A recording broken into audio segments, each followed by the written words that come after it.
Et voilà, grâce à Midreshet Yehuda Manitou, on se retrouve. Emouna, Rosh Hashanah. Et je vous souhaite déjà à tout, Shana, Tova, Omed Borechet. נכון. Beaucoup d'Atzlacha pour tout l'âme Israël, que ce soit les Khatoufim qui reviennent, les soldats aussi, on gagne cette guerre, et pour toutes vos familles. Bechavod, Rav Ackerman. תודה רבה. Alors, j'espère que j'oublierai pas la fin du cours, mais אותו דבר. C'est notre dernier cours de l'année, donc c'est pas n'importe quoi. Ouais, c'est-à-dire, on a, en fait, bon, il y avait les grandes vacances, mais quand même, c'est-à-dire, Bezrat Hashem, on se retrouvera que dans une semaine, d'ailleurs, c'est-à-dire dans le lundi dans 10 jours, Bezrat Hashem, lundi ou mercredi, non, pas de mercredi, lundi, parce qu'après ça va être Yom Kippour, ça va être Sukkot, donc pour le mercredi, je crois que le prochain mercredi, c'est après Sukkot. On aura donc un nouveau sujet. Le lundi, c'est veille de Rosh Hashanah. Ah, donc il n'y aura pas non plus lundi. Non, il y aura lundi, la semaine d'après. Et Rêve Yom Kippour, Bezrat Hashem, je ferai un cours de préparation à Yom Kippour, comme j'ai fait un cours sur la Tkiyot Shofar. On fera un cours de Achana, de préparation à Yom Kippourim. Tov. Donc, pour revenir maintenant à notre sujet, on est aujourd'hui au 4e et dernier cours sur le Mahamar de Manitou sur Rosh Hashanah dans Kimitzion, le 2e tome que vous avez ici. Le premier Mahamar qui est entre la page 37 et la page 41, que vous avez aussi en attaché en principe du cours. En tout cas, si Yohan ne l'a pas mis et s'il m'entend, alors je lui envoie pour qu'il le mette.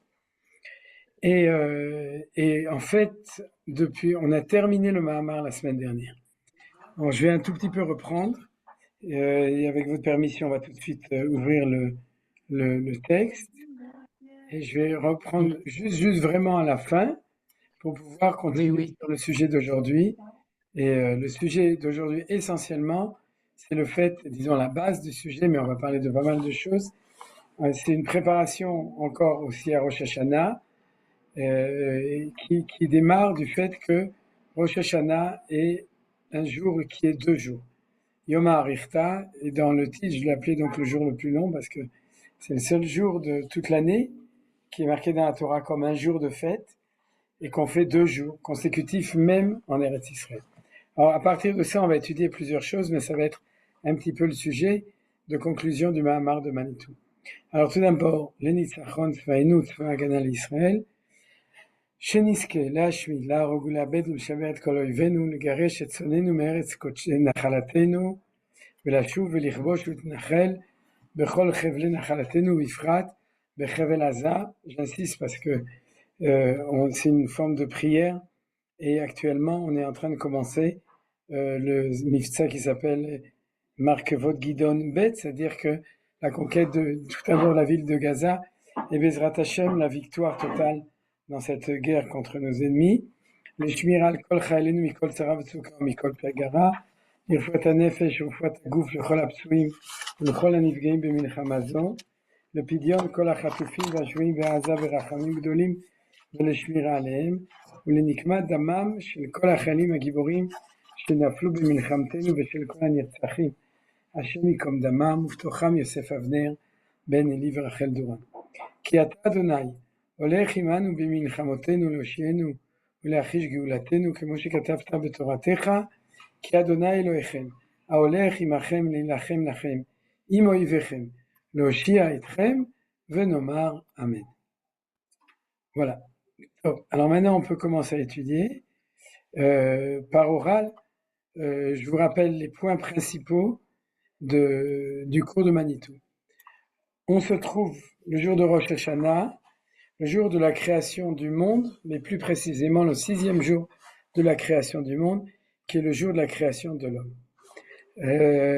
C'est pour ça que c'est considéré comme un jour de jugement, et les questions de Manitou sont multiples. Premièrement, quel est le fondement de l'obligation qui justifie le fait qu'il y ait un jugement? Il ne parle pas de l'obligation torani, ce qui est marqué dans la Torah, mais de l'obligation morale. Et pourquoi il parle d'obligation morale? Parce que tout le monde est jugé le jour de Rosh Hashanah, les juifs comme les non-juifs, puisque c'est la fête universelle par excellence dans la Torah, contrairement à Pessah qui est la fête du national d'Israël en tant que peuple qui sort de la galoute. Par contre, le jour de Rosh Hashanah, c'est le jour où le monde est jugé. Quand on parle du monde, c'est le monde qui a une liberté, donc c'est l'homme, mais derrière l'homme, en fait, l'univers est jugé. Et donc, c'est la raison pour laquelle la question de Manitou est de savoir quel est le fondement qui permet à Dieu de juger l'homme, alors que l'homme, en général, à part le peuple juif, n'a pas reçu une obligation, ce qu'on appelle une mitzvah, donc une ordonnance ou des ordonnances au moment du Sinaï. Ça, c'est la deuxième question de Manitou. Et la troisième question, qu'on a vue donc dans le dernier cours, c'est pourquoi la lecture de la Torah n'est pas la création du monde, mais la lecture de la Torah est le premier jour, la naissance de Yitzhak, et le deuxième jour, la Akedat Yitzhak, la ligature d'Yitzhak, qui était 37 ans après. C'est-à-dire quand Yitzhak avait 37 ans, Hachem a mis Abraham à l'épreuve, Elohim Nissa et Abraham avec la Akedah. Ce qu'on avait vu comme réponse, c'est que tout ça est basé sur le fondement de la morale, qui est le fait que l'explication de la création du monde pour la Torah n'est pas dans les problèmes ni métaphysiques ni physiques de comment est-ce qu'un Dieu peut créer un monde ex nihilo, mais dans la question morale de la reconnaissance par l'être créé qu'il y a un créateur qui lui a donné la vie. Tout ça, je résume en vitesse parce que sinon, tu as ça avec Manitou. Si on résume pas, on peut pas continuer. On a perdu le gefilte fil des idées. Et donc c'est la tête de la carte de Rosh Hashanah. C'est pour ça que j'ai dit ça comme ça. Donc à partir de là, puisque pour revenir, le fondement, c'est le concept fondamental de la création qui est la reconnaissance de l'homme, du fait qu'il a été créé par Dieu. Et cette reconnaissance, j'avais donné un mot, l'obligation, on parlait de l'obligation donc qui permet à Dieu de juger. En hébreu, ça s'appelle chov. Et j'avais dit que en fait, en hébreu, le mot chov, il a deux sens. En français aussi, en fait. Parce qu'une obligation, c'est aussi une dette. Mais c'est tout d'abord une obligation et ensuite c'est une dette, une reconnaissance de dette. Ani chayav lecha kesef ou ani chayav lekayem mitzvah. C'est-à-dire en hébreu les deux. Et en hébreu, ça va très très bien d'après Manitou, puisque le fondement de l'obligation de l'homme vis-à-vis de Dieu qui fait que Hachem va le juger, c'est la reconnaissance d'une dette. Et quelle est la dette? Le fait que Dieu a donné vie gratuitement à l'univers et ensuite à l'homme avec Adam Arishon, c'est-à-dire et Adam et Chava, c'est-à-dire qu'on a reçu un cadeau gratuit qui est le cadeau de la vie. Et comme c'est un cadeau gratuit, on est endetté par rapport à lui. C'est ce que j'ai dit, c'est pour ça qu'on dit que les Juifs ils sont dati, parce qu'ils ont une dette. Et cette dette-là, Manitou a expliqué, ce n'est pas une dette qu'on doit donner immédiatement, mais on a toute notre vie et toute la vie de l'histoire humaine de 6000 ans pour pouvoir, non pas rembourser, mais payer sa dette. Parce que rembourser, ça fait un petit peu uniquement rembourser. C'est beaucoup plus que ça, parce que payer la dette, c'est acquérir un mérite. C'est acquérir une acquisition de notre dignité humaine par le fait qu'on va réaliser le projet de Hachem, qui est pour le monde entier le projet d'être un homme moral, donc être un homme, vous voyez, puisque même les 7 lois noachides sont fondées sur une morale qui est proche de la morale naturelle, et pour le peuple juif, la reconnaissance d'une dette, d'être non pas uniquement un Ben Adam, mais d'être un Ben Israël, c'est-à-dire d'être un juif avec la Torah, les mitzvot, les midot tovot, les ma'asim tovim, les bonnes actions, tout ça, c'est je dirais la destinée et le but de la vie de chaque être créé, et aussi de la nation d'Israël, et aussi de l'humanité entière. Je vous rappelle parce que c'est extrêmement impressionnant, c'est que Dieu va nous juger sur ce que l'homme a décidé de juger, puisque l'ensemble des nations, ce qu'on appelle l'ONU, Umot Haolam Hameuchadot, a décidé ce jour de Rosh Hashanah de mettre en jugement le peuple juif en déclarant que de l'État palestinien. Vous êtes au courant. Pourquoi est-ce qu'ils ont décidé de le faire à Rosh Hashanah? Comme j'ai dit, c'est parce que sans doute qu'ils savent qu'en fin d'histoire, le jugement d'Israël par rapport aux nations est un jugement auquel ils doivent donner leur avis. Et malheureusement, ils donnent un très mauvais avis pour eux, en défaveur pour eux. Par contre, nous, on sera Bezrat Hashem à la synagogue, on sera au Beth Knesset pour demander que cette année soit une bonne année pour chacun de nous, pour Am Israël et pour le monde entier. On a même un peu de pitié pour eux, même pour les pires des pires qui vont voter pour un État palestinien. Entre autres la France, puisque c'est Macron qui a proposé.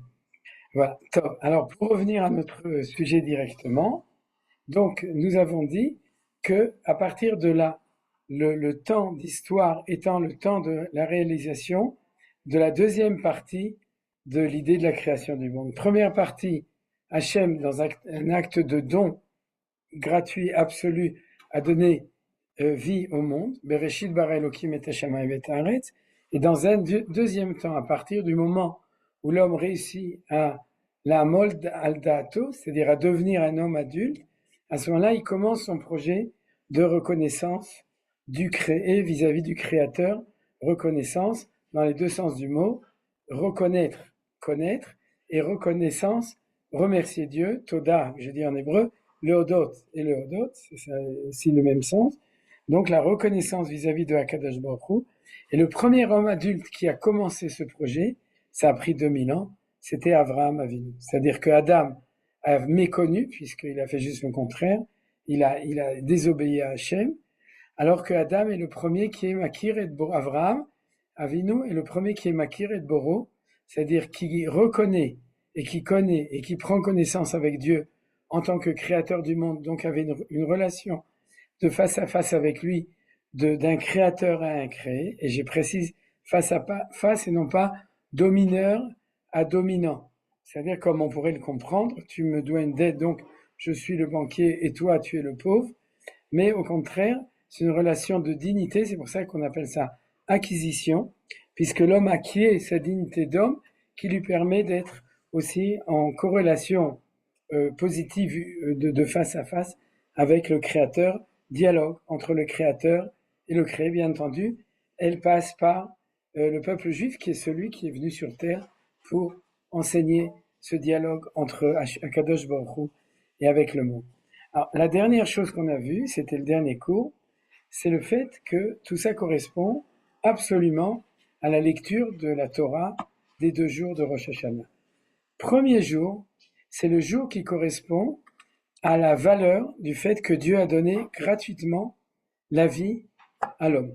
C'est-à-dire cette matana trinam, ce don gratuit du Créateur vis-à-vis de la créature, vis-à-vis de l'homme créé, c'est ça qui est raconté le premier jour, puisqu'on nous raconte comment le premier homme qui a reconnu Dieu, qui s'appelle Abraham, avec la première femme qui s'appelle Sarah, ont enfanté un enfant qui est une création, une nouvelle création, et qui est donc celle d'un homme qui est le premier homme qui va naître d'un autre homme, qui va reconnaître le Créateur, c'est le secret des engendrements, des Toladot, et il s'appelle Yitzhak. Et comme par hasard, vous savez, les anges, quand ils sont venus pour annoncer la naissance, c'était à Rosh Hashanah, en tout cas, Rosh Hashanah Nifkeda Sarah. C'est-à-dire que Sarah est tombée enceinte, c'est-à-dire elle était déjà sainte avant, mais en plus à ce moment-là elle est tombée enceinte, le jour de Rosh Hashanah Nifkeda. Alors, est-ce qu'elle est tombée enceinte ou est-ce que Dieu a décrété ce jour-là qu'elle aurait un enfant? Nifkeda, c'est un petit peu, en principe, c'est plutôt que Dieu a décrété, c'est quand les anges viennent, et quand les anges viennent, ils annoncent que l'année prochaine, à la même date, justement, c'est pour ça que, en fait, elle est tombée enceinte plus tard, 3 mois plus tard, Kaniré, mais le Rosh Hashanah de l'année suivante, eh bien, Yitzhak est né. Yitzhak, son anniversaire, c'est le jour de Rosh Hashanah. On pourrait dire le souvenir de Abraham et de Sarah et le fait que l'histoire va continuer des engendrements, c'était au Rosh Hashanah, et c'est pour ça que Bezrat Hashem, mardi prochain, Rosh Hashanah, on va lire cette lecture-là de la Torah. Par contre, le deuxième jour de la lecture, c'est la lecture de la Akedat Yitzhak. Et donc, j'ai commencé à en parler la semaine dernière. C'est la lecture qui correspond à la question de la reconnaissance de l'homme vis-à-vis de Akadosh Baruch Hu. C'est le deuxième volet de l'idée de la création. Premier, du côté du créateur, Akadosh Baruch Hu crée le monde et donne à l'existant, oui, une existence, il lui donne gratuitement, dans un don de faire du bien, il lui donne sa vie.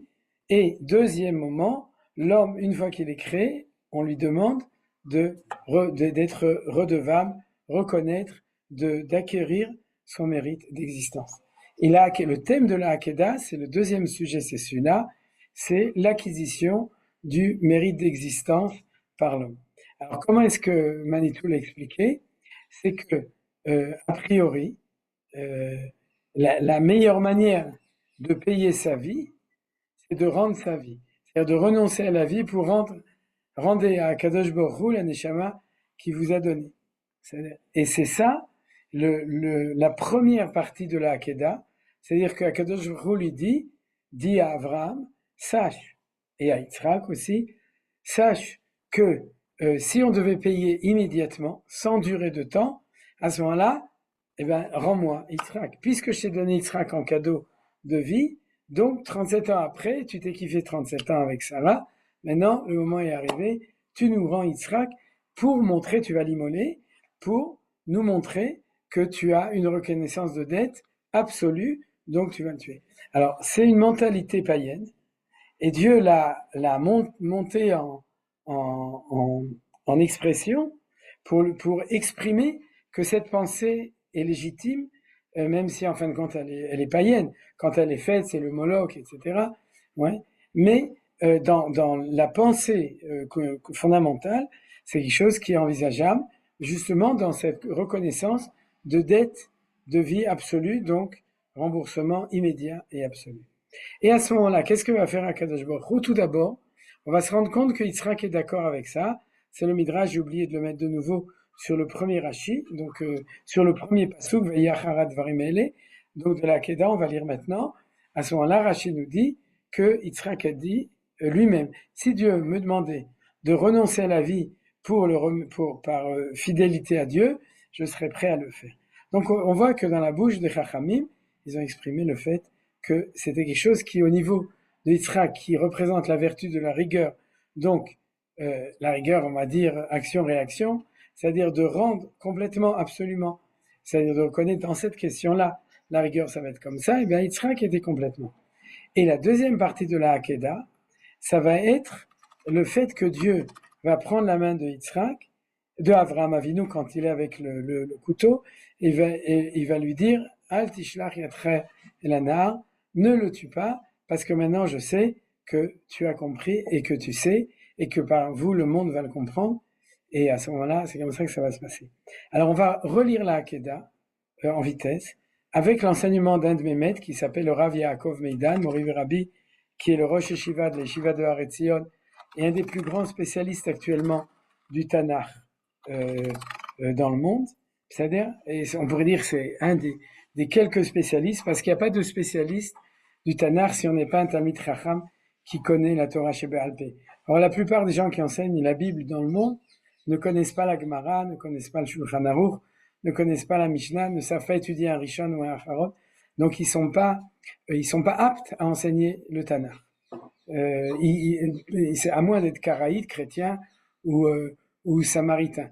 C'est-à-dire, mais s'ils sont juifs, la seule manière possible, c'est de connaître l'enseignement des Chachamim, d'être capable.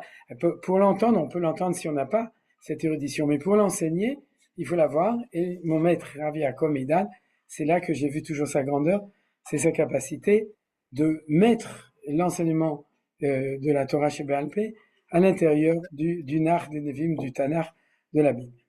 Alors, l'enseignement qui va être fondateur de notre lecture, c'est le fait que la Avoda, le service qu'on fait à Rosh Hashanah, c'est pour demander à Dieu de passer du Kiseh Adin à Kiseh Rachamim. Alors, il y a des gens qui se demandent qu'est-ce que c'est? Alors, c'est le trône de Dieu, c'est-à-dire qu'à Rosh Hashanah, il est sur le Kiseh Adin, c'est-à-dire sur le trône de la rigueur, et à Yom Kippour, il va être complètement sur le Kiseh Rachamim, c'est-à-dire le trône de Rachamim, de la miséricorde, et c'est comme ça que le jour de Kippour va être le jour du grand pardon. Et combien de temps ça lui prend pour passer de l'un à l'autre? Ça lui prend 10 jours. Alors, à quel moment ça bascule? Eh bien, ça, c'est l'enseignement de Rav Yaakov Medan, c'est-à-dire qui dit que ça bascule dans la Hakeda. C'est-à-dire que lorsque Dieu demande à Avraham Avinu d'immoler Yitzhak, il est dans la rigueur absolue, donc il est sur le Kisei Hadin. Et lorsqu'il dit à Avraham Avinu, oui, Al tishlach yatra el anar, ne frappe pas ton fils, donc, et à la place amène un bélier avec sa corne, c'est-à-dire, à ce moment-là, c'est le moment où Dieu passe à Rosh Hashanah de Kisei Hadin à Kisei, il commence à passer du Kisei Hadin à Kisei Rachamim. Alors pourquoi c'est tellement extraordinaire avec l'enseignement de Manitou? Parce que on vient voir que le premier jour, on a reçu la vie gratuitement. Donc on a une dette absolue. Si on a une dette absolue, c'est que le premier jour, Dieu est sur le Kisei Hadin. Et si le deuxième jour, on lit la Hakeda, c'est que le deuxième jour, on nous raconte comment est-ce que Akadosh Baruch Hu passe du Kisei Hadin au Kisei Hadin Rafia. C'est-à-dire du Din Akaché à Din Rafia. C'est-à-dire il commence à descendre, il a 10 trônes, on peut dire, d'accord, et il s'assoit du Kisei de trône de la rigueur de la justice absolue sur le trône d'une justice relative, c'est-à-dire d'une justice adoucie. Et quelle est la raison pour laquelle il peut le faire? C'est parce que l'homme lui dit, l'homme, quand on parle de l'homme, ici dans ce cas-là c'est Am Israël, c'est Abraham, c'est Yitzhak et ensuite c'est Am Israël, il dit à Hachem, je prends sur moi d'être redevable de la conscience et la connaissance du fait que je suis redevable, je te dois ma vie. Or ça, c'est ce que fait Avraham et Yitzhak lorsqu'ils sont prêts à sacrifier Yitzhak. C'est-à-dire que dans l'épreuve, ils disent, si c'est de cette manière qu'il faut le faire, eh bien, c'est de cette manière qu'on le fera. On comprend pas, pour nous, c'est pas la manière, mais si tu nous demandes, on le fera. Donc, dans cette acceptation, il y a le dialogue entre Hachem et le peuple, et Avraham et Yitzhak qui est établi dans le fait que dans cette épreuve, Avraham et Yitzhak sont prêts à prendre sur eux, et automatiquement, c'est ça qui va adoucir la rigueur de la justice. Donc vous comprenez cette idée? C'est-à-dire que c'est pour ça que le deuxième jour de Rosh Hashanah va être un jour d'adoucissement. Alors regardez à quoi on le voit. La lecture est très facile une fois qu'on apprend à connaître deux noms de Hakadosh Baruch Hu, qui s'appellent Elohim et Yud-Ke Vav-Ke.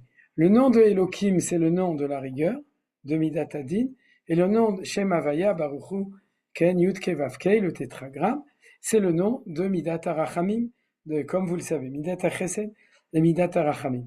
Eh bien, on va lire en vitesse la Hakeda, on va voir que c'est ça qui se passe entre le début et la fin.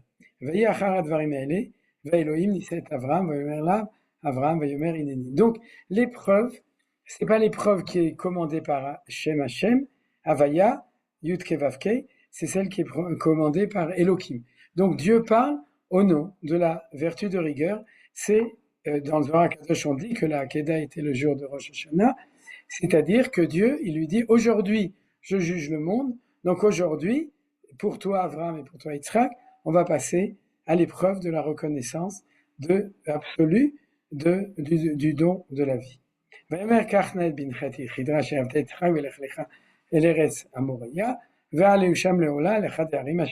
Donc, c'est la suite de ça. וישכם אברהם בבוקר, ויחבוש את חמורו, ויקח את שני נעריו איתו ואת יצחק בנו, ויבקע עצי עולה, ויקום וילך אל המקום אשר אמר לו האלוהים. Vous voyez qu'on est toujours dans le nom de Dieu Elohim. ביום השלישי וישא אברהם את וירא את המקום מרחוק, ויאמר אברהם אל נעריו, שבו לכם פה עם החמור, ואני והנער נלכה עד כה, ונשתחווה ונשובה אליכם. Alors on va sauter quelques psukim. Vayomer Yitzhak el Avram Aviv. Vayomer Avi. Vayomer Ineni Beni. Vayomer Inej Ve'etzim. Vaye Ase le Ola. Donc Yitzhak a compris que le C, ouais, le C, c'est le mouton, c'est lui qui va être le bouc émissaire. c'est lui le moto. Vayomer Avraham, Elohim irelo Seleola, béni, d'après le Midrash, Yitzhak a tout à fait compris de quoi il était question, et donc on est toujours. Vayavo el hamakom asher amarlo Elohim, vayiven sham Avraham et hamizbeach achot ha'etzim, vayakod et Yitzhak beno, vayasem oto al hamizbeach imal ha'etzim, vayishlach Avraham et yado, vayikach et hamachelet lishchot et beno. On est au summum du drame, puisqu'on est au moment où Avraham est en train de se préparer à sacrifier comme korban, sacrifier Yitzhak. Vaikra elav malach Adonai min hashamayim, vayomer Avraham, vayomer ineni. C'est toujours Avraham ineni comme au début, oui, mais là, c'est malach Avaya Yud Kevavke qui apparaît ici, vous voyez. Donc c'est pour ça que vous, Bezrat Hashem, le jour de Rosh Hashanah, le deuxième jour, mercredi prochain, je vous invite à le voir de nouveau pour vivre. C'est dans la lecture de la Torah ce qu'on est en train d'apprendre maintenant. Vayomer al tishlach yadecha el anar, ve'al ta'as lo meuma. Ne te fais rien ki ata yadati ki yere Elohim ata ve'lo chasarta et bincha et yechitcha mimeni. Qu'est-ce que je sais? Je ne sais pas que tu es croyant dans Shem Havaya de Chesed. Je n'avais pas besoin des preuves. C'est Amida. Avraham, Eloké, Avraham, c'est le Dieu de nom de Havaya qui est l'Amida Chesed. Vaïdaber Hashem Havaya el Avraham, Vayomer elav, lech lecha el ken me'artzecha me'latecha. C'est-à-dire, je crois que c'est marqué, Vayomer Elokim el Avraham. Je me souviens plus, mais en tout cas, dès qu'il arrive en Eretz Israël, c'est toujours le nom de Yud Kevavke qui apparaît en général chez Avraham Avinu. Et il lui dit maintenant, tu as passé l'épreuve de la crainte, de la vertu de rigueur. Yere Elokim. Et c'est normal. Il y a Avat Hashem et Yirat Elokim. C'est-à-dire, c'est toujours comme ça. C'est-à-dire, dans la mesure où Elokim, c'est le Dieu de la rigueur, donc la vertu vis-à-vis de celle-là, c'est la vertu de Yirat Shamayim, de la crainte. Par contre, dans la mesure où le nom de Hashem, Havaya, c'est la vertu de bonté, à ce moment-là, notre vertu à nous vis-à-vis de lui, c'est Hava, c'est l'amour. Il y a l'amour et la crainte. C'est de réussir à faire les yichudim, de faire les deux ensemble. Donc il lui dit, maintenant j'ai compris. La première partie s'est bien passée. Tu es Yere Elokim, tu crains, tu es lié avec Hashem Elokim, l'amida de Gvura, de rigueur, dans ta vertu à toi qui est la Yira, la crainte. Donc tu as en toi-même, Avraham, parfait ta personnalité, puisque c'est ça qui te manquait. Tu étais totalement dans le chesed. Maintenant, tu peux faire le yichud entre chesed et din, c'est-à-dire, et donc ça marche bien. Et à partir du moment-là, Vaïssa Avraham et Enav, Vayar, Veine Aïl Achan et Chaz Basfar Bekarnav, Vailech Avraham et Kartaïl Vailusham Leolat Achat Beno. Et en souvenir de ça, on sonne du chauffard, du bélier de Avraham Avinu le jour de Rosh Hashanah pour rappeler à Kadosh Baruch Hu, comme j'ai dit dans le shiur lundi, Allah Elokim Bitroa, Hashem Bekol Shofar. C'est-à-dire que il y a d'abord la teroua qui est liée avec la vertu de Din, de Elokim, et ensuite Shem Havaya Bekol Shofar, qui est la vertu de Rachamim qui est dans la Tkiya. Donc tout ça, c'est en allusion ici dans cette lecture, Vaikra Avram Shem Hamakomahu Adonai Yire, Asher Yamer Ayom Behar Adonai Yire. C'est la conclusion. Elle n'est pas avec Elokim. La conclusion, c'est que la vertu principale, c'est celle de Havaya Yud Kevavkei, qui est celle de miséricorde, qui a apparu à la fin de la Hakeda. Vaikra Malach Adonai El Avram Shenit Min Hashamayim, Vamer Bin Ishpati Neum Adonai. Vous voyez qu'il n'y a plus que le nom de Shem Yud Kevavkei, El Kiyan Asher Asita Et Davar Azev Lo Chasarta Bin Chet Chedcha. כי ברך אברכך, והרבה הרבה זרעך ככוכבי השם לרוב, וכחול אשר שפת הים, וירש זרעך את שער אויביו, ויתברכו בזרעך כל גויי הארץ, עקב אשר שמעת בקולי, et c'est fini. C'est ensuite Abraham, il redescend.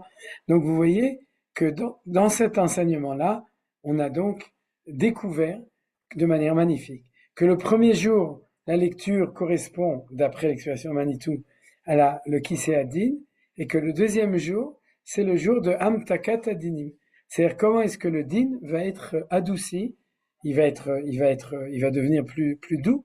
C'est-à-dire, puisque dans la lecture, on va dire à Hachem, souviens-toi de Akedat Yitzhak, et souviens-toi que grâce au fait que nous prenons nos responsabilités, le jugement va être un jugement où il y a un début de Hamtakat Adinim, d'adoucissement de la rigueur, et c'est ça le langage qui est sous-jacent à l'histoire de la Hakadat Yitzhak, et c'est en ça que l'explication de Manitou, vous voyez, est magnifique, elle est fantastique dans tout son développement jusqu'au plus petit détail de la lecture elle-même de la Torah.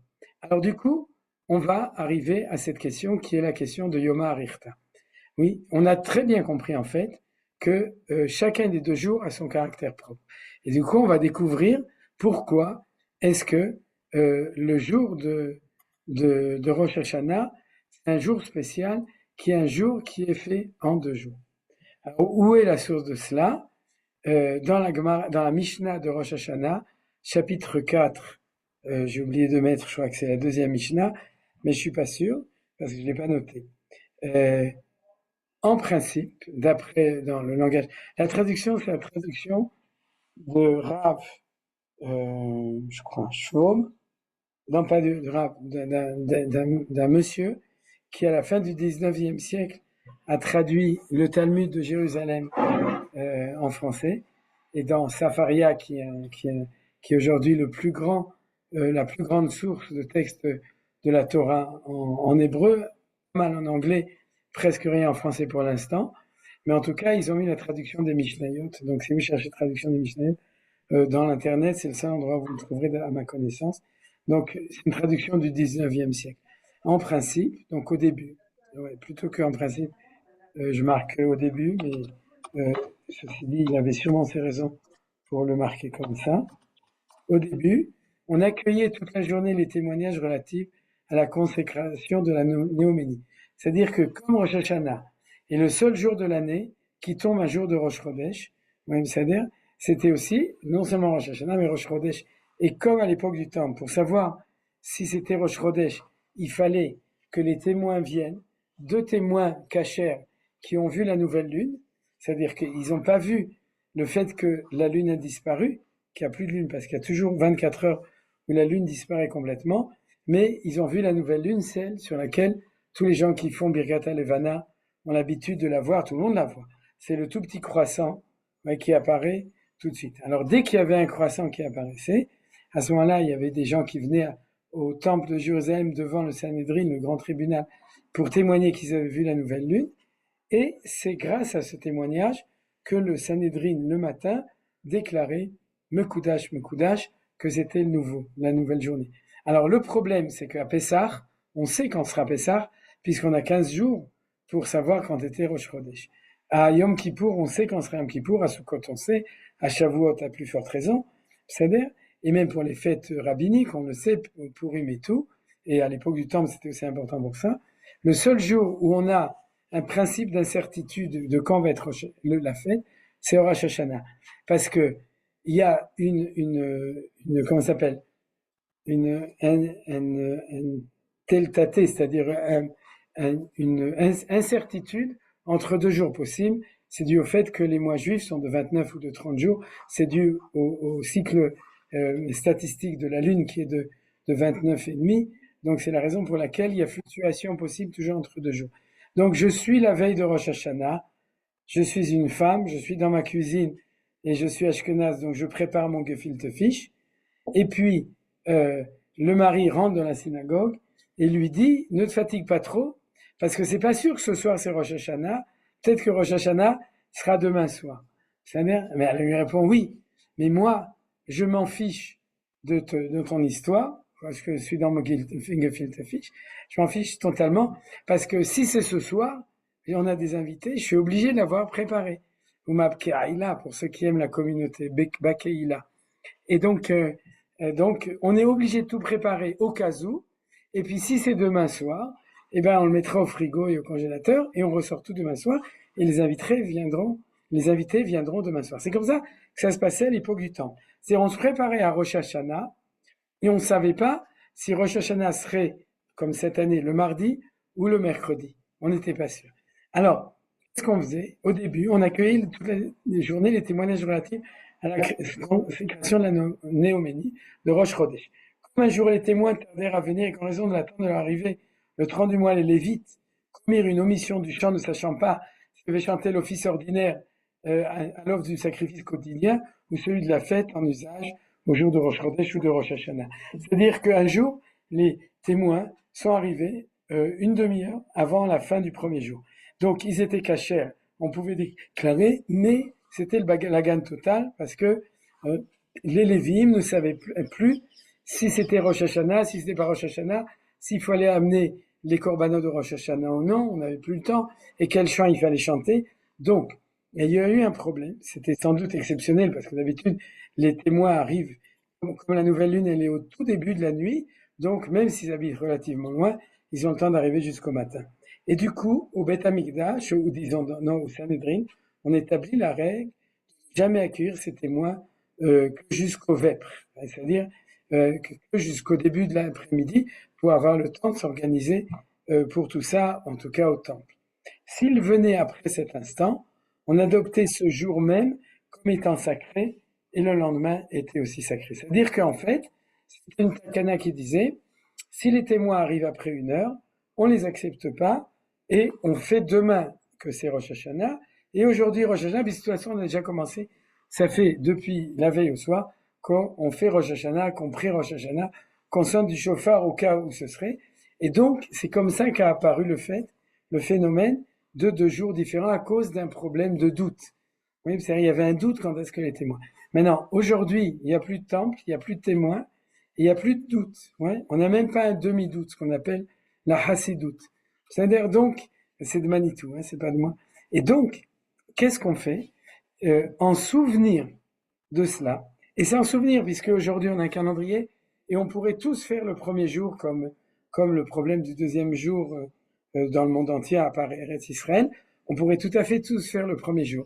Mais les sages, après la destruction du temple, ont décidé que pour ne pas oublier ce problème, eh bien pendant 2000 ans, on va faire 2 jours de Rosh Hashanah, même à Jérusalem, même dans la vieille ville à côté du temple, alors que là-bas, tout le monde savait immédiatement si c'était Rosh Chodesh, si c'était Rosh Hashanah le premier jour ou non. Question importante, oui, pourquoi est-ce que les Chachamim ont décidé de faire ça? Alors le plus pshat, c'est en souvenir et pour se préparer au retour d'un judaïsme normal avec le temple, avec les témoins, avec un calendrier qui se fait par tout ça, et en général c'est des takanot de Rabbi Yochanan ben Zakkai qui les a institués, qui sont Me'erai Banei Hamikdash, pour qu'on n'ait pas une perte de mémoire à cause du calendrier, et que quand le temple sera reconstruit, on saura quoi faire, et qu'on saura que des fois ce sera comme ça, on le fait. Tout ça, c'est l'explication classique, talmudique, que c'est pour gérer un doute historique, un safek historique. Mais les kabbalistes ne sont pas du tout d'accord. Les kabbalistes, ils disent non. Ils disent, si on a décidé de faire comme ça, c'est parce que dans l'absolu, en fait, le jour de la création a été au moment de la création, mais il est en fait 2 jours dans notre vie à nous. Donc c'est pas un safek, c'est un émet. C'est-à-dire lui est kadosh et l'autre est kadosh, comme la phrase qui est marquée ici que j'ai mis, c'est-à-dire au Yom Kodesh ou le Mochar Kodesh, c'est-à-dire les 2 jours sont, et du coup c'est devenu une expression intéressante qui s'appelle Yom HaRichta, le jour long, pas le plus long, mais le jour long, c'est-à-dire le jour long de l'année, Yom HaRoch, c'est-à-dire, et on fait 2 fois la même chose. Où on trouve c'est l'expression dans la halacha de ce safek, dans 2 choses essentielles. Le premier, c'est que un œuf qui a été pondu par une poule le premier jour de Rosh Hashanah, eh bien, il est mouktsé les 2 jours. Et pour comprendre ça, il faut étudier tout le premier chapitre de Masechet Betza, la Masechet qui commence avec les histoires des œufs. Donc, pour ceux pour qui ça devient une omelette quand ils étudient tout ça, alors, c'est un siman du Shulchan Aruch, c'est-à-dire dans le Shulchan Aruch on dit, sachez que un œuf qui a été pondu le premier jour de Rosh Hashanah, il est mouktsé même le 2e jour, alors que s'il a été pondu le premier jour de Pessah ou le premier jour de Sukkot ou le dernier jour à Shavuot, il est mouktsé le premier jour et il est permis le 2e. Donc c'est différent, il y a un caractère intrinsèque différent entre les 2 jours dans la Galoute et les 2 jours de Rosh Hashanah. Maintenant, là où on le connaît, nous, dans la Halacha, c'est que, je ne sais pas si vous savez, mais on s'efforce tous le deuxième soir d'avoir ou bien un nouvel habit, ou bien d'avoir un nouveau fruit sur notre table. Alors, je vous précise, parce que les gens, du coup, ils pensent que pour le Seder, même le premier soir, il faut avoir un fruit sur lequel on fait Shehrianu. Et la vérité, c'est que non. Puisqu'on a fait Shehrianu, ou en allumant les bougies, ou au moment du Kiddush, sur le fait que c'était Rosh Hashanah.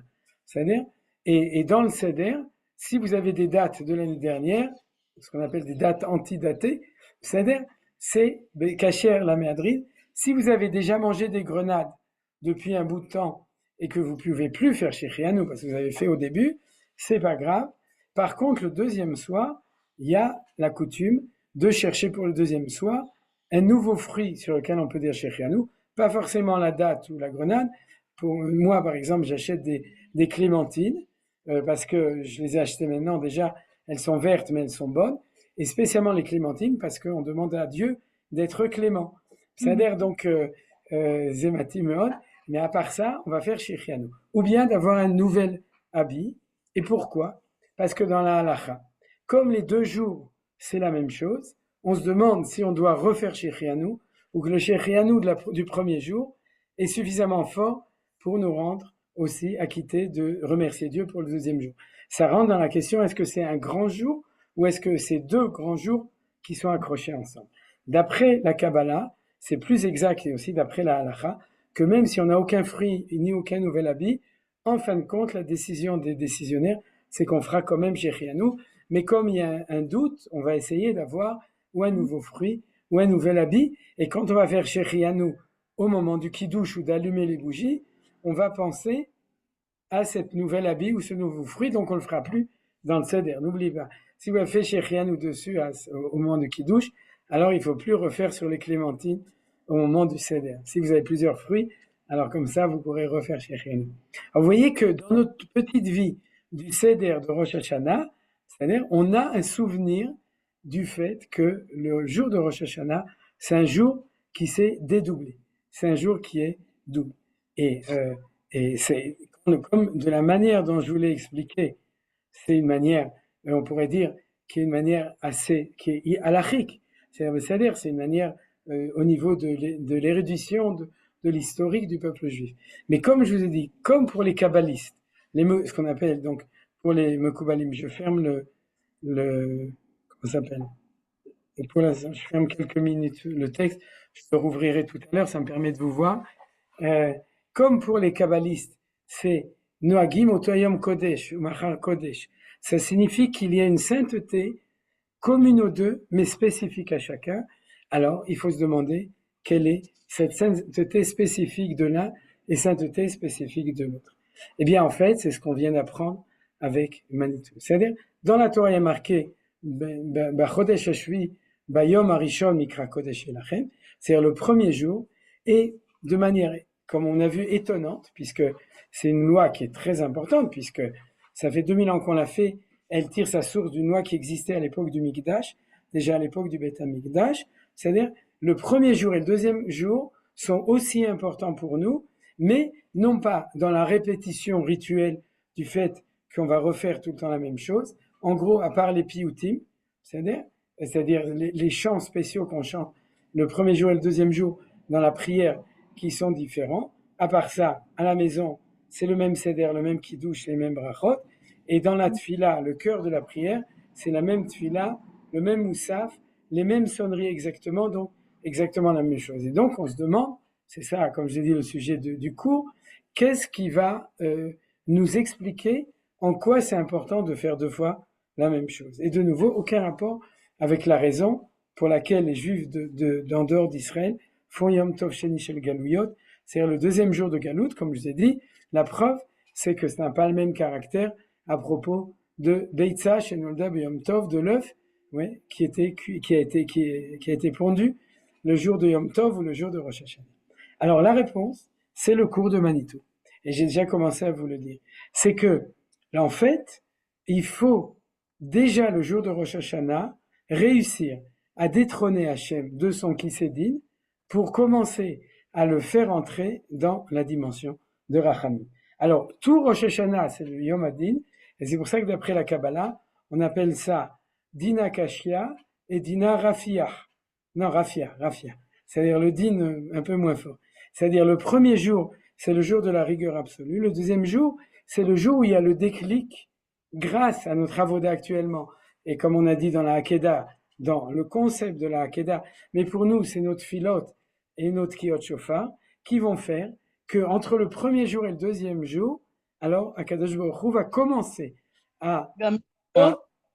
il va commencer à en fait nous regarder, nous juger de manière magnanime, de meilleure, et ça s'appelle Dina Rafia, c'est un jugement qui est plus léger.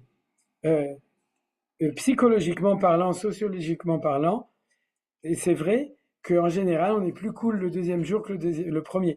Pour tous ceux qui ont l'habitude de faire Rosh Hashanah avec toute la ferveur de rigueur dans la prière, les pleurs, la concentration, la solennité, eh bien, et même à la maison, pour ceux qui, au moment du Seder, tout d'abord, le commencent comme ça. Le deuxième jour, les gens croient que c'est plus cool parce que déjà le deuxième jour, on est reposé, et puis on commence et on a déjà compris, et on a l'habitude, on est dans l'ambiance. Alors ça, c'est une explication psychologique. L'explication réelle, c'est que la Hanagat Hashem, objectivement, du premier jour et du deuxième jour, sont différentes, Dina Kashia et Dina Rafia. Et ça revient à ce que on a en fait vu dans le sens, maintenant, tout ça, c'est lié complètement avec ce qu'on a vu à propos de la Hakeda, avec la différence entre le nom de Elohim et le nom de Havaya, c'est-à-dire qu'on a vu dedans, avec le fait que ça peut commencer quand l'homme prend en charge sa vocation. Et ça, c'est le deuxième jour. En fait, déjà le premier jour, mais je veux dire, c'est le deuxième jour qu'on a le retentissement dans la Nagat Hashem de cette chose. On va travailler dur le premier jour, et le deuxième jour, on va se lever le matin, et on va savoir que dans le dialogue avec Akadosh Baruch Hu, il y a cette prise en charge qu'on a dit du créé par rapport au créateur, et à ce moment-là, donc ça va mieux se passer. Il y a là quelque chose de très important. Je vais le dire de cette manière-là. Il y a un verset, il n'y a pas un verset. Si c'est un verset, pardon, et c'est aussi un enseignement de Chachamim, qui dit à propos du Matan Torah, que quand Dieu a parlé, il a dit « Je suis Anochi » et « Lo Yelecha » en une seule parole, mais nous on l'a entendu en deux, le positif et le négatif, qui il est, qui il n'est pas. Lo Yelecha Elohim Acherim al Panay. Et le pasuk c'est « Achad diber Elokim, shtaim zo shamati ». C'est-à-dire Dieu a dit une seule chose et nous on en a entendu deux. Alors pour paraphraser, j'ai comme ça « Achad bara Elokim, shtaim zo anachnu chogegim ». C'est-à-dire que Dieu a créé le monde en une journée, et c'est pour ça que dans la Torah, qui est du côté du Créateur, alors, et on a le premier Yom Echad, on a une journée, Shtaim Zo, mais nous, quand on l'entend dans cette dualité du dialogue entre l'homme et nous, comme l'a expliqué Manitou, et donc, on aura 2 jours de Rosh Hashanah, c'est-à-dire, on va le fêter en 2 jours, parce que c'est une unité qui va immédiatement éclater dans une dualité positive, qui est celle du dialogue entre le créateur premier jour et le créé deuxième jour. Vous voyez ? Et c'est là que l'enseignement de Manitou va, en fin de compte, expliquer profondément l'approche des kabbalistes qui disent que Elou ve'elou divrei Elokim chaim, ze kodesh ve ze kodesh, et que d'un autre côté, les gens auront tendance à dire ah si c'est kodesh et c'est kodesh, c'est comme l'histoire de la poule qui pond son œuf, ça fait kod kodesh, c'est-à-dire, mais en fin de compte, c'est pas comme ça. Il y a quelque chose de spécifique dans notre avoda du premier jour, en fin de compte, prise de conscience du don gratuit de Dieu, et deuxième jour, prise de responsabilité de créature, d'être fidèle, d'être reconnaissant, d'être à ce que Dieu nous a demandé, nous, de notre côté, d'être et de faire en retour de ce que lui il est et ce qu'il nous a donné au moment du premier jour de la création. Voilà. Maintenant, l'idée du fait que ça prend 2 jours, c'est quelque chose qui est Yoma Arichta, d'ailleurs, le mot Arichta, nous rappelle une autre vertu qui s'appelle Arichanpin. Alors ça, j'en ai déjà parlé la semaine dernière. Il y a 2 anagotes de Dieu, 2 manières qui s'appellent Zeiranpin, c'est-à-dire la face qui est raccourcie, Et Arich Anpin, Anpin c'est la face. Apaim en hébreu, en araméen il y a le noun en plus, c'est-à-dire Anpin, c'est-à-dire on le chante aussi dans les Émiraux de Shabbat et tout, c'est-à-dire, et Arich c'est celle qui est longue, et Zeir c'est celle qui est courte. La Hakeda, c'est Zeir Anpin. Pourquoi c'est Zeir Anpin? Parce que c'est, si je te donne la vie, tu me rends la vie immédiatement. Et si tu me la rends immédiatement, tu me la rends à 100%. Donc tu peux pas faire autrement que de mourir. Par contre, dès qu'on rentre dans le langage de Arich Anpin, c'est ce dont Manitou parlait, de l'idée de la durée du temps. C'est-à-dire que si le projet doit réussir, il faut que je puisse couper en morceaux mon existence, qu'on appelle le temps, pour pouvoir acquérir petit à petit ma dignité, mon droit et mon remboursement, mon chov d'existence vis-à-vis de Akadosh Baruch. Il y a un principe qui est marqué dans les Chachamim qui dit miut rabim shtaim. C'est-à-dire le minimum mathématique pour la Torah du pluriel, c'est 2. Alors vous comprenez, Dieu qui est un a donné un jour de Rosh Hashanah, il a tout donné complet, et à ce moment-là, c'est invivable pour l'homme, puisque c'est le monde de Dieu, c'est-à-dire, mais pour qu'il puisse être réalisé chez nous, alors il faut qu'il passe au temps de Bereshit qui ouvre avec le Bet, c'est-à-dire qu'un jour qui devient 2 jours, et dès que ça devient 2 jours, apparaît l'embryon du Arich Anpin, c'est-à-dire, on pourrait dire l'élasticité du temps, c'est-à-dire le temps de Dieu était 1, et le temps devient donc élastique, rallongé, et dès qu'il y a ça, alors apparaît la possibilité pour l'homme, et donc le Dina Rafia. C'est-à-dire, tout ça, ça fait partie, en approfondissant, de la même idée. Maintenant, pour continuer dans ce développement-là, je voudrais aussi rajouter un enseignement que j'avais entendu une fois il y a très longtemps, non pas ce que je vais vous dire, mais de l'idée générale, un Rav qui s'appelle un Rav Sofer, qui est à Jérusalem, je me souviens plus de son prénom, qui avait dit que c'est très intéressant de réfléchir au fait que si on fait 2 jours, c'est le 6e jour de la création et c'est le Shabbat. Vous voyez? Et ça, c'est en soi-même une idée incroyable. C'est-à-dire que si on faisait que le premier jour de Rosh Hashanah, on ferait que le vendredi, le jour où l'homme a été créé. Et si tu fais 2 jours, les 2 jours dans le temps de la création, c'est Yom Shishi et Yom Shabbat. Alors du coup, dans les traces de ce Rav Sofer, je me suis dit comment Manitou aurait expliqué ça. Alors, j'ai pas lu, peut-être qu'il y a quelqu'un ici qui sait ce que Manitou a écrit sur cette question, mais je vais vous proposer quelque chose qui est indexé à l'enseignement de Manitou là-dessus, c'est que le 6e jour, c'est effectivement le jour où Dieu a donné à l'homme la vie, et il l'a donné dans un absolu tellement grand que l'homme n'a pas pu le recevoir véritablement dans le sens de la reconnaissance, et il a agi en méconnaissance, parce que vous savez que l'histoire de l'arbre du Etz Hada'at Tovara, c'était le 6e jour lui-même. On l'a appris aussi dans le cours de Kolator, etc. Dans d'autres, mais en tout cas, c'est marqué dans la Gemara de Maseret Sanhedrin que le jour où l'homme, Adam et Chava, ont été créés, c'est le jour où ils ont fauté. Pourquoi? Parce que ils sont pas arrivés, c'est comme les 2000 ans de Tohu entre Adam, Arishon et Abraham, ils ne sont pas arrivés à la capacité de la reconnaissance du don. C'est-à-dire, c'est le sale gosse, c'est-à-dire pour utiliser la vision du Rav Ashlag, qui, voyant qu'il a reçu tout gratuitement, il ne fait une seule chose, il dit pas merci, il dit, alors il y a un pigeon qui m'a tout donné, donc moi mon rôle, c'est de tout profiter, c'est-à-dire de tout prendre, c'est ce qu'on appelle le Ratzon le Kabel absolu. Et Adam et Chava, ils étaient en stade minimal, c'est-à-dire 0, on pourrait dire de la perfection de la avoda de l'homme. Donc ils étaient dans une mentalité du Ratzon le Kabel, de cette volonté de recevoir. Et donc s'il y a un arbre qui donne envie, c'est-à-dire, eh ben on va manger, on va faire de la consommation, c'est-à-dire on va profiter du monde. Et c'est une certaine explication du Etz Hada'at Tovara. Donc ce Yom Shishi correspond à la réussite du projet de Dieu et à l'échec du projet humain. Par contre, quand on rentre dans Shabbat, Akadosh Baruch Hu renvoie l'homme du Gan Eden. Et d'après Manitou, renvoyer l'homme, c'est l'enseignement de Manitou sur le Shabbat, c'est que Dieu se retire pour donner la possibilité à l'homme de réussir son propre projet. Donc, on pourrait dire comme ça, Yom Shishi, projet de Dieu, Yom Shabbat, projet de l'homme. Eh bien, c'est exactement, c'est les 2 idées qu'on a vues à propos de la lecture de la Torah, du Yom HaRichta.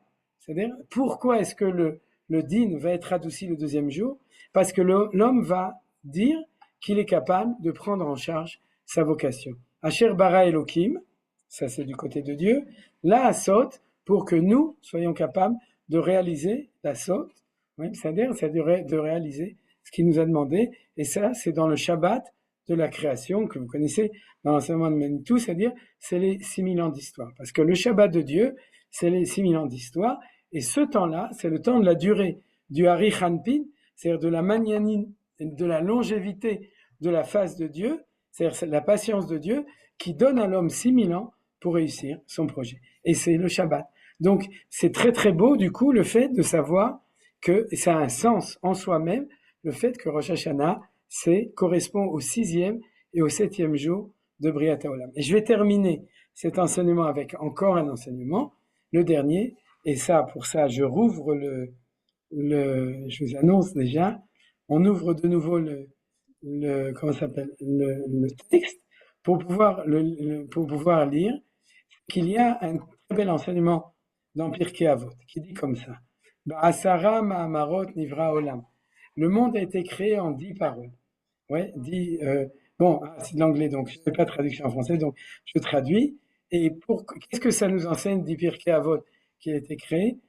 Puisque Dieu aurait pu créer B'ma'amar echad echol ibarot, il aurait pu créer le monde en un seul Ma'amar, et là, l'Ipara min hareshaim shemabdim et olam shenivra ba'amarot, veliten sachar tov latzadikim shemekayimim et olam shenivra ba'asara ma'amot. C'est-à-dire que la Mishnah Pirkei Avot, qui est moralisatrice, elle nous dit, Dieu a créé en 10 paroles pour pouvoir punir les Reshaïm, les mécréants, qui détruisent le monde qui a été créé en 10 paroles, et pour récompenser les tzadikim. Alors, les commentateurs habituels disent que s'il avait créé en une seule parole, alors on aurait moins construit ou moins détruit, puisqu'on aurait construit un monde qui ne tient que sur une parole, et les Reshaïm auraient détruit un monde. Alors qu'à partir du moment où il y en a 10, ils cassent 10 fois plus, ou on construit 10 fois plus. Ouais. Ça, c'est l'explication habituelle des choses. Mais d'après Manitou, c'est beaucoup plus beau. Parce que je vais vous citer l'enseignement du Sfat Emet, du Gour, au nom de son grand-père. J'ai oublié son nom. Mais le Sfat Emet dit au nom de son grand-père, qui était aussi Rabbi de Gour, donc ils ne sont pas gourés, ils étaient à deux, c'est que il dit comme ça, Aseret Yemei Tshuva. Les 10 jours de la Tshuva, Em Keneged Asara Ma'amarot, Vaseret Adibrot, Veser Makot. Alors tout le reste, je ne vais pas l'expliquer, mais que les 10 jours de Aseret Yemei Tshuva, donc de Rosh Hashanah à Yom Kippour, il y a 10 jours. Et pourquoi il y a 10 jours? Parce que le monde est créé en 10 paroles. Alors ça, c'est un très beau chidouche, c'est pas marqué dans Chazal. Si, c'est un peu marqué. Non, c'est pas marqué. C'est déjà un chidouche chassidi du Sfat Emet de Gour. Mais dans l'approfondissement des choses, je vais vous donner l'explication qu'on peut donner avec Manitou. Comme je vous ai dit, le premier jour, Dina Kashia. Le deuxième jour, Dina Rafia. Le troisième jour, un peu de sardine, c'est-à-dire que le din, il s'en va. Et puis, le 10e jour, Rachamim Gemurim, c'est-à-dire que Dieu est complètement sur le siège de la Kapara et de la miséricorde et du pardon. C'est le jour de Yom Kippourim. Comment est-ce que Dieu fait ça? Dieu fait ça parce que pendant des jours, on s'est levé et on a fait tchouva. C'est-à-dire que le premier jour, on va accepter le joug. On va accepter, on joue pas, le joug de Dieu. On va accepter notre responsabilité le jour de Rosh Hashanah en disant, c'est toi qui nous as donné, c'est toi qui nous juges, tu as raison. Et puis à partir de là, on va commencer à lui dire, mais fais attention. Quand tu vas nous juger, tu dois regarder tout ce qu'on a déjà fait, tout ce qu'on fait et tout ce qu'on va faire jusqu'à la fin de l'histoire. C'est-à-dire combien on prend sur nous sérieusement notre rôle d'être créé et que on te rend notre redevance vis-à-vis de toi.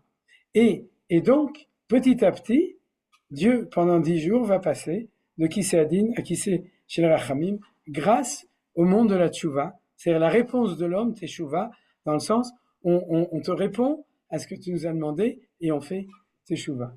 Alors du coup, on comprend très bien. C'est que c'est là qu'on va découvrir la véritable vertu de Hari Hanpin. Si son embryon, c'était 2 jours, parce que dans un jour, il n'y a que l'absolu de la rigueur de Dieu, et qu'en 2 jours apparaît déjà l'apparition du Shem Havaya après le Shem Elohim dans la Hakeda, et donc le début de cette vision déjà dans Rosh Hashanah, on sait déjà que Akadosh Baruch Hu va finir par être Magnanim, mais la perfection de tout ça, ça va être en 10 jours. Parce que toute chose de sainteté, qui est 1 chez Akadosh Baruch Hu, se subdivise chez nous en 1 plus rien du tout, 1, 0, ça fait 10. D'accord? C'est-à-dire que si tu enlèves le 0 qui ne vaut rien, ouais, tu es dans le 1 de Dieu, tu es dans l'unité de Dieu. Mais quand il se réalise, d'ailleurs, à Chadiber Elohim, Dieu a dit une parole, et on l'a entendu comme 10 paroles. Dieu a créé le monde en un Mahamar, et nous, on le vit dans 10 Mahamarot, puisque on est dans le monde de la subdivision qui nous permet, dans ce développement, de pouvoir nous se réaliser dans notre rôle humain, qui est inséré dans le temps d'histoire, dans le temps de l'avancement, et donc c'est dans le temps du Harichanpin Erechapaim, c'est celui de la possibilité pour l'homme de pouvoir le réaliser, et dans son absolu théorique, c'est 10. C'était 2, mais c'est en fait, c'est véritablement 10, et le Svatemet, et Rabbi Tzadok HaKohen Milublin, excusez-moi, j'ai pas mis le texte, mais je me souviens d'un texte de l'un ou l'autre, je ne sais plus maintenant, qui disait ces choses, qui expliquait ces choses de cette manière. Donc, ça va expliquer aussi la fin de la Mishnah. Parce que la récompense la punition des Rechaim ou la récompense des Tzadikim, c'est la preuve de la réussite du projet. Donc, si Dieu l'a subdivisé en 10, Mahamarot, c'est pour donner la vertu des 10 jours de pénitence ou de manière générale de la durée dans le temps qui va permettre d'être déméritant pour les Rechaim, Bezrat Hashem, le plus vite possible, et d'être méritant pour les Tzadikim, Bezrat Hashem, le plus vite possible. Et la Gemara, pour terminer, dans Rosh Hashanah, page 32, folio A, demande quels sont-ils. Qu'est-ce qu'elle demande? Elle demande quelles sont ces 10 paroles dont on nous parle, par lesquelles le monde a été créé. Et elle dit, c'est toutes les fois où le mot Vayomer est écrit dans le passage de Bereshit. C'est-à-dire, si vous prenez Bereshit, le premier passage jusqu'à Shabbat, Vayomer Elohim Yeyor, Vayor, Vayomer Elohim Taché Ares Deshe, etc. C'est-à-dire que chaque fois qu'il y a marqué le mot Vayomer, c'est-à-dire que Dieu a parlé, c'est un des Mahamarot. Et du coup, quand la Gemara dit ça, tous les élèves du Beth Midrash ont ouvert leur Chumash, ils ont fait Google, chapitre 1er de Bereshit, et ils se sont rendus compte qu'il n'y en a que 9. Alors ils ont dit au Rav, très beau darshan, mais tu t'es planté, puisqu'il n'y a que 9 fois marqué Vayomer. Et le Rav, il ne s'est pas démonté, il a dit non, parce que le mot Bereshit est aussi un Mahamar, comme il est écrit, Bidvar Adonai Shamaim Nasu ou Veruach Piv Kol Seva. C'est-à-dire que comme la création était faite par la parole de Dieu, donc c'est un Mahamar. On ne le savait pas. On ne savait pas que Bereshit, c'était une parole. Et maintenant, on le sait. Or, qu'est-ce qu'il y a d'extraordinaire? C'est que de ce point de vue-là, et c'est comme ça que, par exemple, le Torah Tmima va l'expliquer et d'autres, le mot Bereshit n'est pas un Mahamar parce qu'il est le Mahamar d'origine qui contient tous les autres Mahamarot. Je dirais que c'est le Mahamar de Dieu qui est un, qui va s'éclater ensuite en 9 autres qui sont ceux qui pourront être entendus par l'homme. Vous avez compris? C'est-à-dire que de nouveau, à Chadiber Elohim, Dieu a dit Bereshit, c'est-à-dire, et nous, on a entendu un Asara Mahamarot, et le monde a été créé en Asara Mahamarot, et c'est grâce à ça que le monde peut exister, et c'est grâce à ça que nous pouvons comprendre pourquoi, là, le jour de Rosh Hashanah et le jour de Yom Kippour ne sont pas des jours séparés, mais ils font partie d'un processus qui est dans le secret du Asara, Aser Svirot, Asara Mahamarot, Aseret Adibrot, qui est le secret du développement de l'unité de Dieu dans une réalité que l'homme peut réaliser, celui des Assyri, des 10. C'est-à-dire, tout ça, c'est pour l'étudier. Et du coup, je voudrais terminer en lisant la suite des versets de ce psaume de Télim 33, c'est-à-dire qui dit Bidvar Adonai Shamaim Nasu Uvruach Kol Sefaam Kones Kanet Mehayam Noten Beotsarot Omot. C'est la suite de la création du monde, donc par David Amelech, qui nous raconte comment Dieu a créé le monde. Yirume Adonai Kol Haaretz Mimenu Yaguru Kol Yoshet. C'est-à-dire que du coup, David Amelech dit faites attention, ayez Irat Hashem et aussi Guru. Guru, ça vient du mot Chassid Gur. En fait, c'est parce que les rabbanim, c'est des gourous. Mais en fait, Mimenu Yagur, la gour, c'est avoir crainte, comme c'est marqué, trembler, Kol Yoshvet Tevel. C'est exactement le thème de Rosh Hashanah. Malchut Hashem, c'est de reconnaître la responsabilité de l'homme par le fait que nous sommes créés par Dieu. Et alors, David Ameller tout de suite le dit, j'ai créé le monde, donc, puisque j'ai créé le monde, Bidvar Adonai Shamaim Nasu, Urarpiv Kol Sevam, donc, Irum Hashem Kol Haaretz, vous, tous ceux qui prient connaissent bien ce psaume parce qu'on le dit, quand est-ce qu'on le dit? On dit tous les Shabbats, je crois. Je sais plus. Kiou Amar, oui, le Shabbat matin, Kiou Amar Vayehi, Utziva Vayamot, la création du monde. Ou Amar, le Mahamar, oui, Vayi, Baruch She'amar, Vaya Olam, c'est une prière qui est prise de ce verset-là de Tehillim. Donc vous voyez que David Amelech nous parle de Rosh Hashanah dans ce verset-là, c'est-à-dire Utziva Vayamot, c'est-à-dire que le monde dans sa parole a été devenu non seulement existant, mais aussi stable, ce qu'on appelle les lois de la nature. Adonai Efir Atzad Goyim Eni Marchevotamim, ça c'est l'histoire de l'ONU qui est marquée ici. C'est-à-dire que si tu crois, vous les Goyim, que vous pouvez faire n'importe quoi parce que Dieu n'existe pas à vos yeux et qu'il n'y a pas de din, il n'y a pas de dayan, il n'y a pas de jugement, alors David Ameller vous prévient Ken Efir Atzad Goyim Eni Marchevotamim, qu'il va annuler les pensées néfastes des Goyim vis-à-vis de nous. Atzat Adonai Leolam Ta'amod Marchevot Libol Dorvador. En face des pensées néfastes, maléfiques, méchantes et destructrices des nations, ouais, eh bien, David Ameller répond Atzat Adonai Leolam Ta'amod. C'est le décret ou la pensée ou le conseil ou l'arbre est, c'est-à-dire le projet de Dieu, c'est-à-dire lui, Leolam Ta'amod, Marchevot Libol Dorvador, à chaque génération vont se réaliser Marchevot, les pensées du cœur de Akadosh Baruch Hu. Ashrei Agoy, Asher Adonai Elohav, Ha'am Bachar Lenachalolo. Ashrei nous, que nous sommes le peuple de Akadosh Baruch Hu, et le peuple qui a été élu et choisi comme héritage, et comme Nachala, comme terre, aussi la terre et le peuple pour lui-même. Mishamai, Mibit Adonai, Raed Kol Bnei Adam. Il a vu tous les hommes, parce que Rosh Hashanah, il voit tout le monde. Mimchon Shifto Ishgiach El Kol Yoshvei Haaretz. Aujourd'hui, de sa résidence d'en haut, il donne sa Ashgacha, sa providence pour tous les Yoshvei Haaretz. C'est-à-dire, on parle d'une dialectique entre le fait que c'est un jour pour tout le monde, Ayotzer Yachad Libam, Amevin El Kol Ha'maaseh, mais je termine par là, bien que le Mizmor n'est pas terminé, parce que dans la Gemara de Rosh Hashanah, quand elle dit que Kol Bae Olam Ovrim Lefanav Kivnei Maron, que le jour de Rosh Hashanah, tous les gens du monde, pas seulement les Juifs, mais tous les gens du monde, tous les pays, toutes les nations et l'univers entier sont jugés l'un après l'autre devant lui. Elle dit Sheneemar Ayotzer Yachad Libam Amevin El Kol Ha'maaseh. C'est-à-dire, elle amène ce verset-là du même chapitre pour dire que Dieu qui a créé ensemble les cœurs de chacun, comprend ce qu'il a fait de bien, comprend ce qu'il a décidé de faire de bien et décide le Tova, Bezrat Hashem, qu'il soit jugé Berachamim et qu'il ait une bonne année pour chacun de nous, pour nos familles, pour Am Israël. Et Bezrat Hashem, que le Olam Kulo Yachzor B'Tshuva, qui reconnaissent le Malchut Israël, le Malchut Hashem, comme c'est marqué dans la Tfila de Rosh Hashanah, V'chol b'nei basar yikru b'shmecha, lafnot elecha kol rishares, et v'yakiru v'yedu kol yeshvet tevel, etc., comme nous disons dans la Tefila de Rosh Hashanah.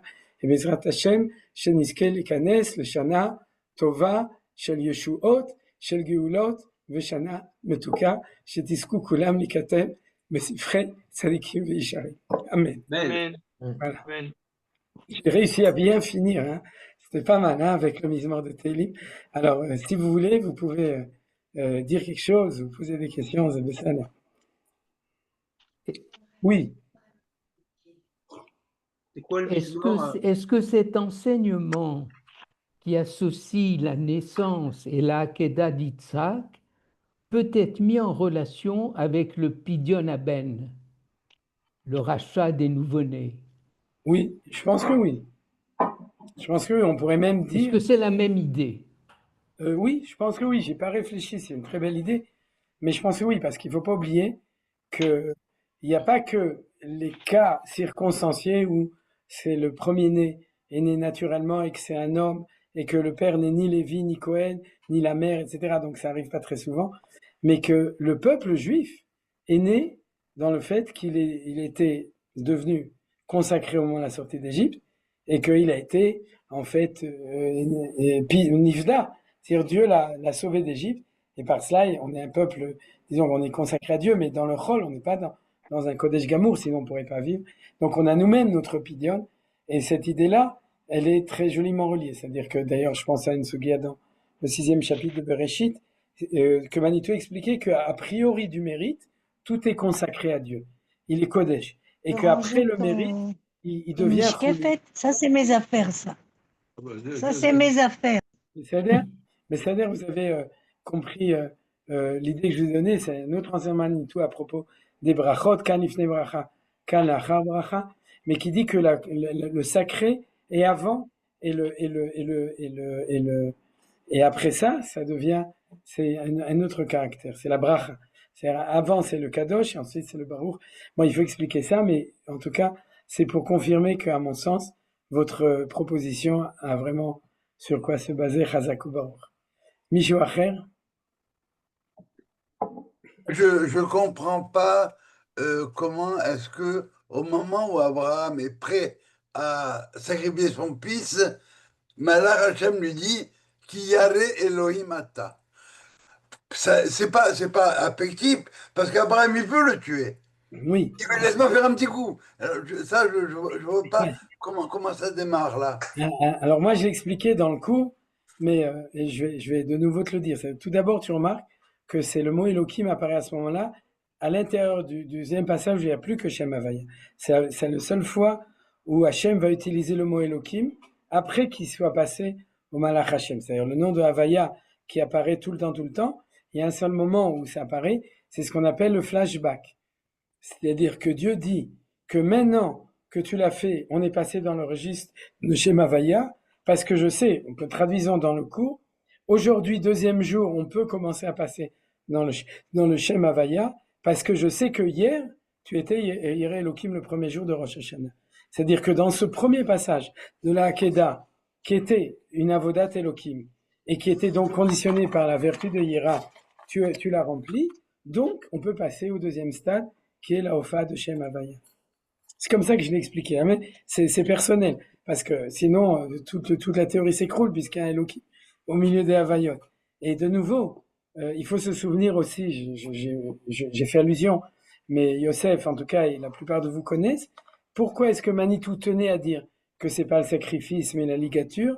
Les gens croient qu'il tenait à dire ça, parce que Yitzhak n'a pas été sacrifié, il était juste accoudé, akoudim, ken, Yaakod, c'est-à-dire, mais ensuite, après, il a été libéré, et c'est le bélier qui a été sacrifié. Donc, c'est le pshat de Manitou, c'est comme ça que les gens le comprennent. Mais le fond de Manitou, c'est comme ça qu'il explique, c'est que, et j'avais fait des cours, quand le cours sur la paracha, il y a quelques années, j'avais enseigné cette idée-là, pour ceux qui veulent le rechercher, c'est que Abraham n'est pas parfait tant qu'il n'a pas fait l'union entre sa vertu et la vertu de son fils. Yitzhak n'est pas parfait tant qu'il n'a pas fait l'union entre sa vertu et la vertu de son père. Maintenant, comme chaque chose dans la vie, si toi tu es un matheux et que ton fils c'est un littéraire, c'est-à-dire, je vous donne un exemple qui correspond des fois aux gens, c'est-à-dire, c'est pas parce que tu crées le lien avec lui que tu vas devenir littéraire, et c'est pas parce que tu crées le lien avec lui que lui va devenir matheux. C'est-à-dire, c'est quoi?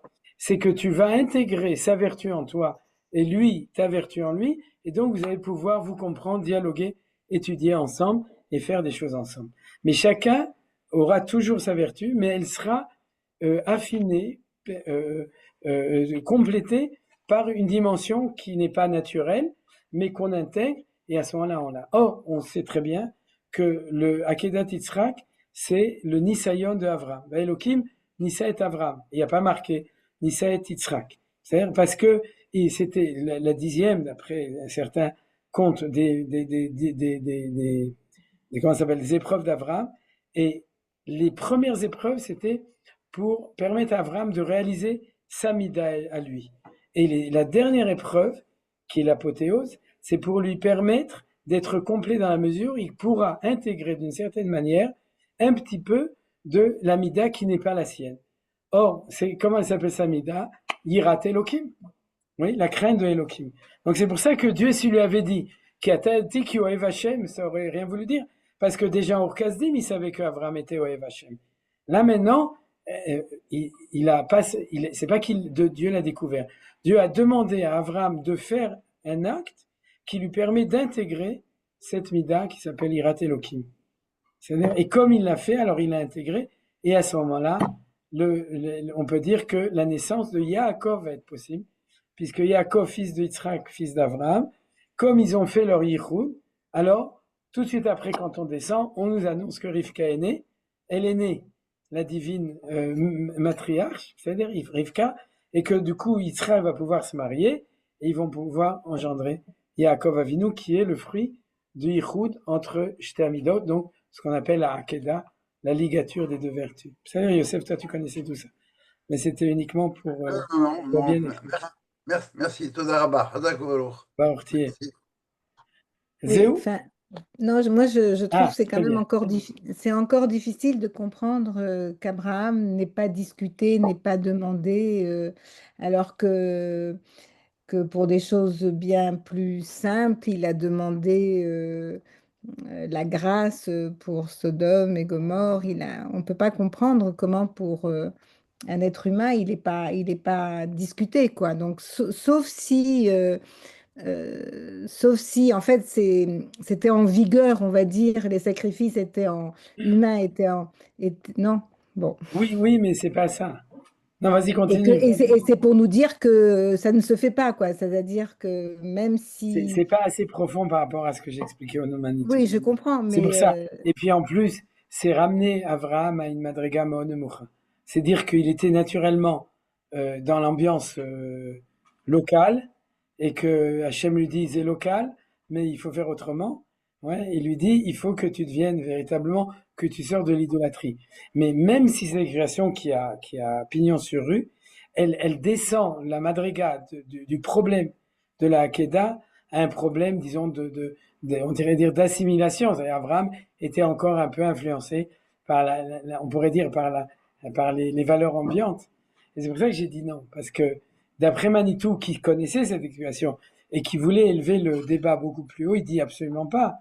C'est-à-dire, c'est bien entendu qu'il connaissait, mais ça fait très longtemps qu'Abraham, il comprenait très bien que c'était complètement impensable que ce soit ça. Mais par contre, pour répondre à ta question, c'est pas, là, j'ai pas de lecture dans le texte, de preuve dans le texte, mais c'est que, et au contraire, ta question, c'est la preuve.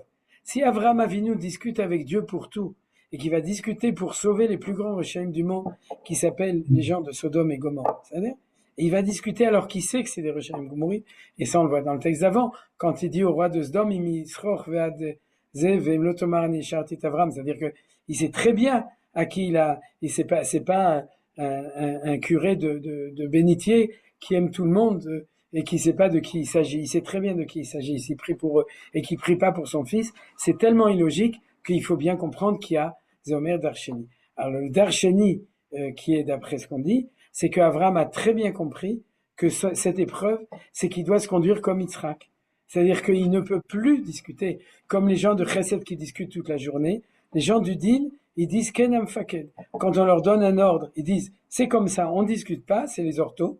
C'est-à-dire c'est la loi, et puis il faut la faire. Et dans ce qui n'est pas marqué dans la Torah, mais dans le dialogue, puisque Dieu lui parle, alors il a compris, ça c'est la lecture de Manitou, que quand il lui dit ça, il lui dit ce que je veux faire pour toi, c'est te parfaire en te mettant dans l'épreuve de tu dois te conduire comme Yéré Elohim et comme Yitzhak. Donc Abraham ayant compris, il accepte, il se soumet à l'absolu de la rigueur de la loi, qui est incompréhensible, et c'est parce qu'elle est incompréhensible qu'elle est dans un absolu de hitbatlout et de rigueur. Parce que s'il y avait même 1% de compréhension, tu dis ok, je comprends, il y a une idée, je vais le faire, je vais m'expliquer les choses de cette manière, et du coup je serai convaincu et j'aurai pas de difficulté à le faire. Non, il y a une incompréhension absolue, mais si Hachem dit qu'il faut le faire, donc tu le fais. Le Mektou, ouais, c'est comme ça, et à ce moment-là, Abraham a réussi d'être Yireh Elohim de cette manière. C'est comme ça que je Oui. l'explique. Hein, Oui, mais en fait, disons que c'est pour, enfin, j'essaye de regrouper tout ce qui est comme ça un petit peu contre nature, comme par exemple on est normalement contre des esclaves, on est contre le fait que les hommes ne soient pas libres. Et donc le fait qu'on ait des lois sur l'esclavage, ça veut dire que voilà, c'est peut-être parce que ça existait et que donc on nous donne les règles pour que on rende les hommes libres.